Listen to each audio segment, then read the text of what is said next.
हम लोग पढ़ेंगे, जानेंगे भारत की ऐतिहासिक लड़ाइयाँ किसके किसके साथ हुआ था, कब हुआ था। तो चलिए जानते हैं। तराइन का प्रथम युद्ध 1191 ईस्वी में हुआ था। पृथ्वीराज चौहान और मोहम्मद गोरी के बीच मोहम्मद गोरी की हार हुई थी तराइन के प्रथम युद्ध में। तराइन का द्वितीय युद्ध 1192 ईस्वी में पृथ्वीराज चौहान और मोहम्मद गोरी के बीच हुआ था। इसमें तराइन के द्वितीय युद्ध में पृथ्वीराज चौहान की हार हुई थी। और जानेंगे चंद्रवार का युद्ध मोहम्मद गोरी और जयचंद के बीच हुआ था, जिसमें जयचंद की हार हुई थी। जानेंगे पानीपत की प्रथम लड़ाई बाबर और इब्राहिम लोदी के बीच में हुआ था, जिसमें इब्राहिम लोदी की हार हुई थी। खानवा का युद्ध 1527 ईस्वी में बाबर और राणा सांगा के बीच हुआ था, जिसमें राणा सांगा की हार हुई थी। चंदेरी का युद्ध 1528 ईस्वी में बाबर और मेदिनी राय के बीच हुआ था, जिसमें मेदिनी राय की हार हुई थी। चंदेरी का युद्ध 1528 ईस्वी में, जिसमें मेदिनी राय की हार हुई थी। घाघरा का युद्ध बाबर और अफगानों के बीच में हुआ था, जिसमें अफगानों की हार हुई थी। और जानेंगे चौसा का युद्ध 1539 ईस्वी में शेरशाह सूरी और हुमायूं के बीच में हुआ था, जिसमें शेरशाह विजयी हुई थी और हुमायूं की हार हुई थी। तो जानेंगे चौसा का युद्ध 1539 ईस्वी में, जिसमें हुमायूं की हार हुई थी। कनौज का युद्ध 1540 ईस्वी में हुआ, जिसे बिलग्राम का युद्ध के नाम से भी जाना जाता है। तो हम जानेंगे बिलग्राम का युद्ध या कनौज का युद्ध 1540 ईस्वी में या शेरशाह सूरी और हुमायूं के बीच हुआ था, जिसमें हुमायूं की हार हुई थी। जानेंगे पानीपत की दूसरी लड़ाई 1556 ईस्वी में अकबर और हेमू के बीच हुआ था, जिसमें हेमू की हार हुई थी। पानीपत की दूसरी लड़ाई 1556 ईस्वी में अकबर और हेमू के बीच हुआ था, जिसमें हेमू की हार हुई थी। जानेंगे तालीकोटा का युद्ध 1565 ईस्वी में, जिसमें विजयनगर साम्राज्य का पतन हुआ था। तालीकोटा का युद्ध 1565 ईस्वी में, जिसमें विजयनगर साम्राज्य का पतन हुआ था। और जानेंगे हल्दी घाटी का युद्ध अकबर और महाराणा प्रताप के बीच में हुआ था, जिसमें महाराणा प्रताप की हार हुई थी। हल्दी घाटी का युद्ध 1576 ईस्वी में हुआ था, जिसमें अकबर और महाराणा प्रताप के बीच हुआ था, जिसमें महाराणा प्रताप की हार हुई थी। और जानेंगे प्लासी का युद्ध 1757 ईस्वी में हुआ था। अंग्रेजों और सिराजुद्दौला के बीच हुआ था, जिसमें सिराजुद्दौला की पराजय हुई थी। और जानेंगे वांडीवास का युद्ध 1760 में अंग्रेजों और फ्रांसीसियों के बीच, जिसमें फ्रांसीसियों की हार हुई थी। वांडीवास का युद्ध 1760 ईस्वी में। जानेंगे पानीपत की तीसरी लड़ाई 1761 ईस्वी में अहमद शाह अब्दाली और मराठों के बीच में हुआ था। पानीपत का तीसरा युद्ध 1761 ईस्वी में हुआ था। अहमद शाह अब्दाली और मराठाओं के बीच हुआ था, जिसमें मराठाओं की हार हुई थी। तो जानेंगे 1761 ईस्वी में अहमद शाह अब्दाली और मराठाओं के बीच हुआ था, जिसमें मराठाओं की हार हुई थी। आइए जानते हैं बक्सर का युद्ध 1764 ईस्वी में हुआ। तो बक्सर का युद्ध जो हुआ, तो बंगाल का नवाब मीर कासिम, मुगल शासक शाह आलम द्वितीय और अवध के नवाब शुजा-उद-दौला, तीनों ने मिलकर संयुक्त रूप से अंग्रेजों का मुकाबला किया बक्सर का युद्ध में 1764 ईस्वी में, जिसमें तीनों की हार हुई और अंग्रेजों ने विजयी हुआ। तीनों मिलकर संयुक्त रूप से लड़ाई लड़े थे। जानेंगे बंगाल के शासक मीर कासिम, मुगल शासक शाह आलम द्वितीय और अवध के शासक शुजा उदौला। तो तीनों की हार हुई थी बक्सर के युद्ध में 1764 ईस्वी में। और जानेंगे भारत की प्रथम स्वतंत्रता संग्राम 1857 ईस्वी में। भारत के प्रथम स्वतंत्रता संग्राम 1857 ईस्वी में। और भारत चीन युद्ध 1962 में। भारत पाकिस्तान का प्रथम युद्ध हुआ था 1965 ईस्वी में। और भारत पाकिस्तान का द्वितीय युद्ध हुआ था 1971 में। और जानेंगे शिशु वध पर प्रतिबंध 1798 ईस्वी में हुआ था। शिशु पर प्रतिबंध 1798 में हुआ था। गवर्नर जनरल थे लॉर्ड वेल्जली। तो शिशु प्रतिबंध एग्जाम में पूछी जाती है कि शिशु प्रतिबंध जो हुआ था किसके शासनकाल में हुआ था, तो लॉर्ड वेल्जली के शासनकाल में था, हम लोग जानेंगे। सती प्रथा पर प्रतिबंध हुआ था 1828 ईस्वी में। लॉर्ड विलियम बेंटिक ने प्रतिबंध किए थे सती प्रथा, लॉर्ड विलियम बेंटिक 1828 ईस्वी में। और जानेंगे दास प्रथा का प्रतिबंध लॉर्ड एलनबरो 1843 ईस्वी में। दास प्रथा पर प्रतिबंध जो किए थे लॉर्ड एलनबरो ने 1843 ईस्वी में। हिंदू विधवा पुनर्विवाह 1856 ईस्वी में लॉर्ड कैनिंग ने किए थे।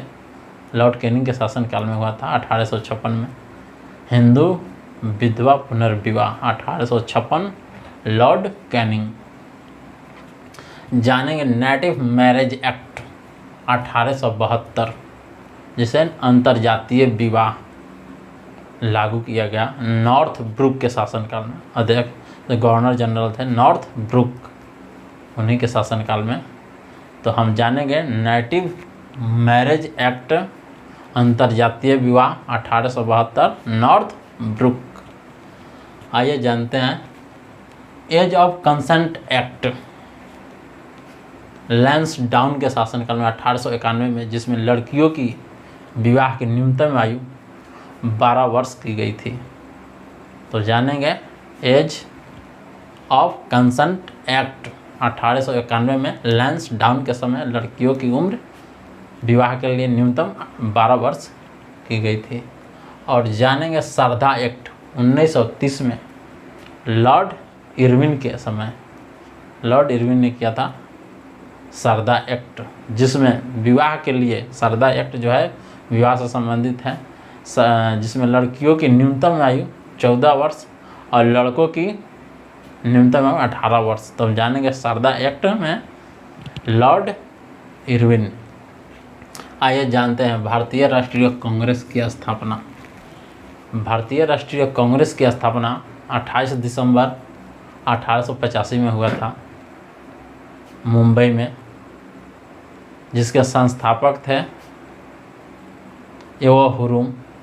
और कांग्रेस के प्रथम अध्यक्ष थे बैमोस चंद्र बनर्जी, जिनका शॉर्ट नेम है WC बनर्जी। और कांग्रेस की स्थापना कौन से गवर्नर के शासनकाल में हुआ था? गवर्नर जनरल थे लॉर्ड डफरिन थे। जानेंगे, यह भी एग्जाम आते हैं कि किसके शासन मतलब कौन गवर्नर थे जिनके काल में कांग्रेस की स्थापना हुई थी। तो जानेंगे लॉर्ड डफरिन के शासन गवर्नर जनरल थे। उस समय कांग्रेस की स्थापना हुआ था, मुंबई में हुआ था। इसके संस्थापक एवो हुरुम थे। 28 दिसंबर 1885 में हुआ था स्थापना कांग्रेस के, भारतीय राष्ट्रीय कांग्रेस की स्थापना मुंबई में हुआ था। इसके प्रथम अध्यक्ष बैमोस चंद्र बनर्जी, जिनका शॉर्ट नाम है WC बनर्जी। और जानेंगे बंग भंग आंदोलन 1905 में हुआ था, जो बंगाल विभाजन की घोषणा हुआ था उसी के विरोध में बंग भंग आंदोलन प्रारंभ हुआ था 1905 में। और जानेंगे मुस्लिम लीग की स्थापना 1906 में हुआ था। सलीमुल्लाह खां और आगा खान ने दोनों मिलकर किया था ढाका में। तो मुस्लिम लीग की स्थापना 1906 में सलीमुल्लाह खां और आगा खान ने। और जानेंगे कांग्रेस का विभाजन 1907 सूरत फूट के नाम से भी जाना जाता है। कांग्रेस का विभाजन 1907 सूरत फूट के भी नाम से जाना जाता है। जब कांग्रेस उस समय कांग्रेस की अध्यक्षता कर रहे थे रास बिहारी बोस। तो हम जानेंगे कांग्रेस जब फूट हुई थी 1907 में, सूरत फूट के नाम से भी जाना जाता है। तो उस समय कांग्रेस की अध्यक्षता कर रहे थे रास बिहारी बोस। और जानेंगे होम रूल आंदोलन। होम रूल आंदोलन एनी बेसेंट, बाल गंगाधर और तिलक दोनों आदमी ने प्रारंभ किए थे। तो प्रथम आंदोलन किए थे, प्रथम बार स्टार्ट किए बाल गंगाधर तिलक और कुछ ही दिनों के बाद होम रूल आंदोलन की प्रारंभ की एनी बेसेंट ने। तो 1916 में 1 महीना के अंतर में है, दोनों ने प्रारंभ किए थे होम रूल आंदोलन तो 1916 में। और जानेंगे लखनऊ पैक्ट 1916 में। लखनऊ पैक्ट को लखनऊ समझौता के भी नाम से जाना जाता है। तो लखनऊ पैक्ट में कांग्रेस और मुस्लिम लीगों के बीच आपस में तालमेल हुआ, मिलन हुआ, समझौता हुआ, इसलिए लखनऊ पैक्ट के नाम से जाना जाता है। 1916 में लखनऊ समझौता या लखनऊ पैक्ट, 1916 में कांग्रेस और मुस्लिम लीगों के बीच समझौता। जानेंगे रॉल एक्ट 19 मार्च 1919 को रॉल एक्ट लागू किया गया 19 मार्च 1919 को। और जलियांवाला बाग हत्याकांड 13 अप्रैल 1919 को हुआ। तो जलियांवाला बाग हत्याकांड हुआ जिसके विरोध में गांधी जी, अभी जानेंगे जलियांवाला बाग हत्याकांड के विरोध में गांधी जी ने कैसर-ए-हिंद की उपाधि लौटाई और सर की उपाधि रविंद्रनाथ टैगोर ने और राय बहादुर की उपाधि जमनालाल बजाज ने लौटाई। तो एग्जाम में पूछी जाती है कैसर-हिंद की उपाधि किसने लौटाई, तो जानेंगे महात्मा गांधी। सर की उपाधि किसने लौटाई, तो जानेंगे रविंद्रनाथ टैगोर। और राय बहादुर की उपाधि किसने लौटाई, तो जमनालाल बजाज ने। यह तीनों लौटाए किसके विरुद्ध में, जलियांवाला बाग हत्याकांड के विरोध में। और जानेंगे खिलाफत आंदोलन 1919 में शौकत अली और मोहम्मद अली 2 भाई थे जिन्होंने खिलाफत आंदोलन का प्रारंभ किए 1919 में। और जानेंगे असहयोग आंदोलन गांधी जी ने प्रारंभ किया 1 अगस्त 1920 को। असहयोग आंदोलन 1 अगस्त 1920 को। हम जानेंगे 1 अगस्त के ही दिन बाल गंगाधर तिलक का मृत्यु हुआ था।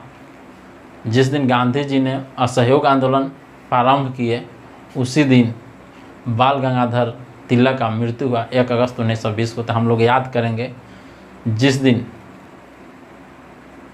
असहयोग आंदोलन प्रारंभ किए गांधी जी, उसी दिन बाल गंगाधर तिलक का मृत्यु हुआ था। तो 1 अगस्त 1920 को बाल गंगाधर तिलक का मृत्यु हुआ और 1 अगस्त 1920 को असहयोग आंदोलन प्रारंभ हुआ।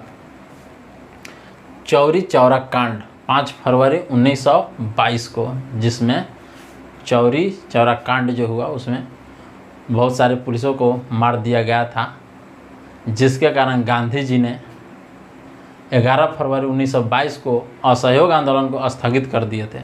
तो हम लोग जानेंगे, एग्जाम में भी क्वेश्चन आता है गांधी जी ने असहयोग आंदोलन कब स्थगित किए थे, तो 11 फरवरी 1922 को असहयोग चौरा चौरी कांड हुआ था 5 फरवरी 1922 को। तो इसी कांड के कारण गांधी जी ने असहयोग आंदोलन स्थगित कर दिए 5 फरवरी 1922 को। और जानेंगे स्वराज पार्टी की स्थापना। स्वराज पार्टी की स्थापना चित्तरंजन दास और मोतीलाल नेहरू ने किए थे इलाहाबाद में 1 जनवरी 1923 में।